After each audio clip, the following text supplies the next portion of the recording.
Break नंतर बुलेटिनमध्ये आपल्या सगळ्यांचं पुन्हा एकदा स्वागत। यानंतर मुंबईतून एक मोठी आणि महत्त्वाची बातमी हाती येते। मुंबईतल्या चेंबूरमध्ये अग्नितांडव पाहायला मिळते। 5 जणांचा होरपळून मृत्यू झालेला आहे। चेंबूरच्या सिद्धार्थ कॉलनीत हे सगळं अग्नितांडव घडल्याचं समजते। शॉर्ट सर्किटमुळे ही आग लागल्याची माहिती मिळते। अपडेट जाणून घेऊयात। अल्पेश करकरे आपल्या सोबत आहे। अल्पेश, नेमकी कधीची घटना आहे, आत्ताची काय नेमकी परिस्थिती आहे?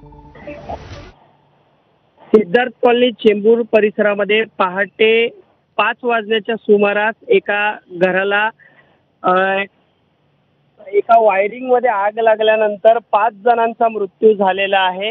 ही दुर्दैवी घटना सकाळी घडली आणि यानंतर लगेचच अग्निशमन दल तसेच स्थानिक पोलीस त्या ठिकाणी पोहोचले होते। सध्या ही आग विझवण्यात आलेली आहे। मात्र ही पहाटेच्या वेळेला आग लागली आणि त्यामध्ये घरात असलेल्या 5 जणांचा मृत्यू झालेला आहे।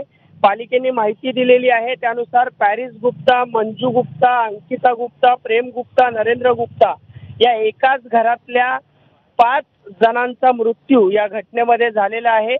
आग लागल्यानंतर या आगीमध्ये जे अडकलेले होते त्यांना राजावाडी रुग्णालयात नेण्यात आलं होतं आणि त्या ठिकाणी 5 जणांना आता मृत्यू त्यांचा डिक्लेअर करण्यात आलेला आहे।